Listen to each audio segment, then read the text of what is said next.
আপনারা তো সকলেই জানেন আমরা চলে গিয়েছিলাম রাজহাটের লাহিড়ী বাবার আশ্রম এবং গায়ত্রী আশ্রম দেখতে। এর আগের ভিডিওতেই আপনাদেরকে বলেছি যে দুটো আশ্রম একসাথে দেখাতে গেলে অনেকটা লং একটা ভিডিও হয়ে যাবে, সেই কারণেই আগের ভিডিওতে আমি আপনাদেরকে লাহিড়ী বাবার আশ্রমটি ঘুরিয়ে দেখিয়েছি। আজ আপনাদেরকে নিয়ে যাব গায়ত্রী আশ্রমে। তো হ্যালো এভরিওয়ান, আমি আপনাদের পূজা তীর্প ক্রিয়েশনের নতুন একটি ভিডিওতে আপনাদের সকলকে অনেক অনেক ওয়েলকাম। যারা যারা লাহিড়ী বাবার আশ্রমের ভিডিওটি দেখোনি তাদেরকে এই মুহূর্তেই বলবো গিয়ে আগে ওই ভিডিওটি দেখে আসো। এই ভিডিওর ডেসক্রিপশন বক্সে আমি ওই ভিডিওটার লিঙ্ক দিয়ে দেবো। যারা আমার ভিডিও প্রতিনিয়ত দেখো তাদের জন্য তো রয়েছে অফুরন্ত ভালোবাসা, এবং যারা আমার চ্যানেলে আজ নতুন আছেন তাদের সকলকে বলবো আমার চ্যানেলটি একবার ঘুরে এসে দেখতে পারেন। যদি ভালো লাগে তাহলে সাবস্ক্রাইব দিয়ে পাশে থাকবেন। আমরা কিন্তু চলে এসেছি গায়ত্রী আশ্রমের একদম কাছে।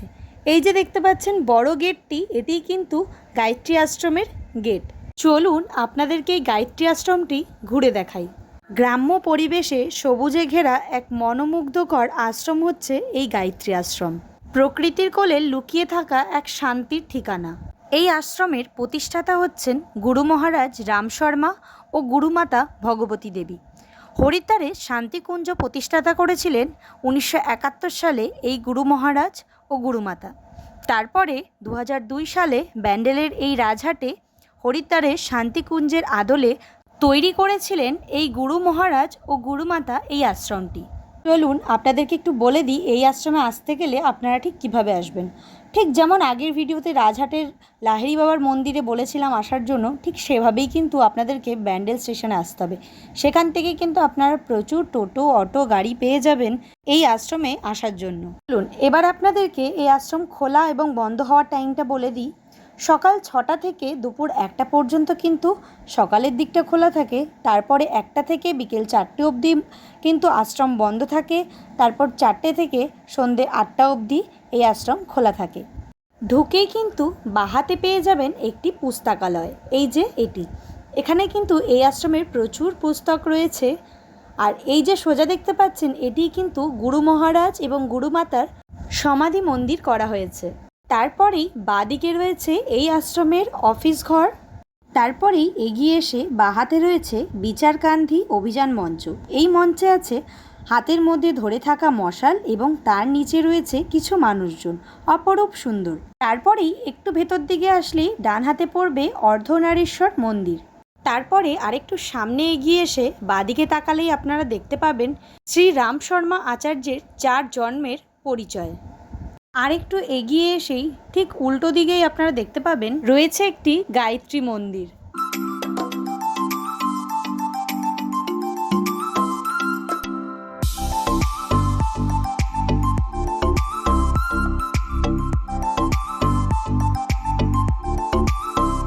গায়ত্রী মন্দিরের গর্ভগৃহে রয়েছেন স্বয়ং গায়ত্রী মাতা, এবং গায়ত্রী মাতার বাম দিকে রয়েছেন একটি গণেশ ঠাকুরের মূর্তি, এবং ডান দিকে রয়েছে রাধাকৃষ্ণের যুগল মূর্তি, এবং পিছনের দেয়ালের অঙ্কন করা রয়েছে গুরু মহারাজ এবং গুরু মাতার ছবি।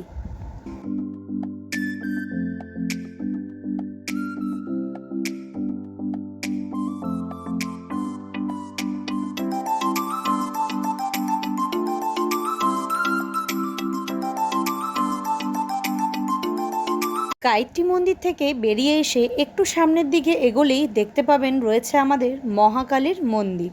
মন্দিরে ওঠার আগেই সিঁড়ির বাঁ দিকটাতেই কিন্তু আপনারা পেয়ে যাবেন একটি জলের কল, যেখান থেকে আপনারা চাইলে হাত ধুয়ে উঠতে পারেন। এবং মন্দিরে ওঠার গেটের সামনেই কিন্তু দুই দিকে রয়েছেন আমাদের হনুমানজি। ঢুকেই কিন্তু প্রথমেই পেয়ে যাবেন আমাদের নন্দী মহারাজকে, এবং নন্দী মহারাজের ঠিক সামনেই রয়েছেন আমাদের মহাকাল। রূপটি দেখেছেন? মহাকালের ডান দিকেই কিন্তু রয়েছেন ঠিক 6টি জ্যোতির্লিঙ্গ। শুধুমাত্র ডান দিকেও নয়, বাঁ দিকেও কিন্তু রয়েছে আরও 6টি জ্যোতির্লিঙ্গ। এই মহাকালের মন্দিরে কিন্তু রয়েছে টোটাল 12টি জ্যোতির্লিঙ্গ।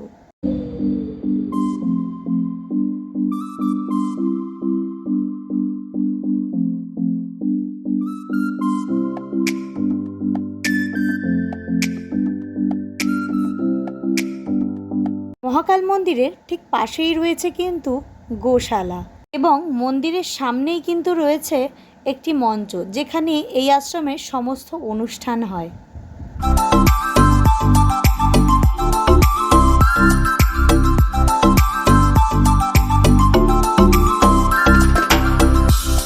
এখানে সকলে গোমাতাকে দর্শন করে নিন। আমরাও এখানে গোমাতাকে দর্শন করে ঠিক তার ডান দিকে দিয়েই চলে গেছে একটি রাস্তা সরু।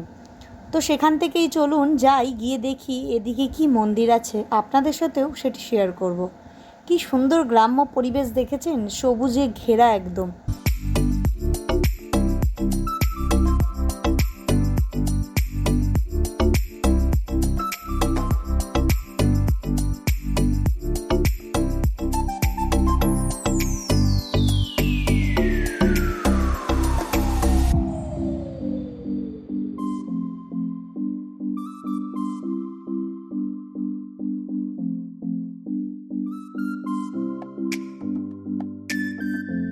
এটি হচ্ছে কৈলাস মানব সরোবর মন্দির।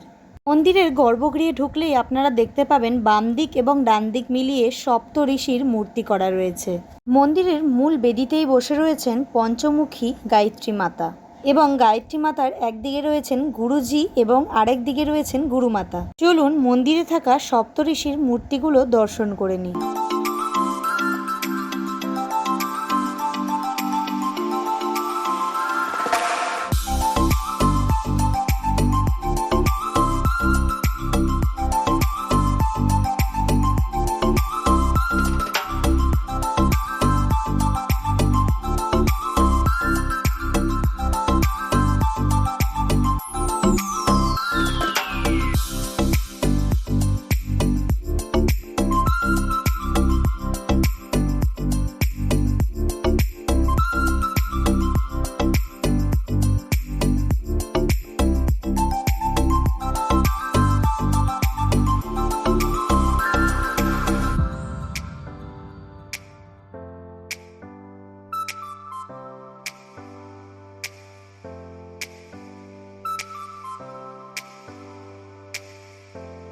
এতক্ষণ আপনাদেরকে এই গায়ত্রী আশ্রমটি ঘুরে দেখালাম। ভিডিওটি যদি আপনাদের ভালো লেগে থাকে তাহলে একটি লাইক ও সাবস্ক্রাইব করে পাশে থাকবেন। আজকের মতো ভিডিওটি কিন্তু এখানেই শেষ করলাম।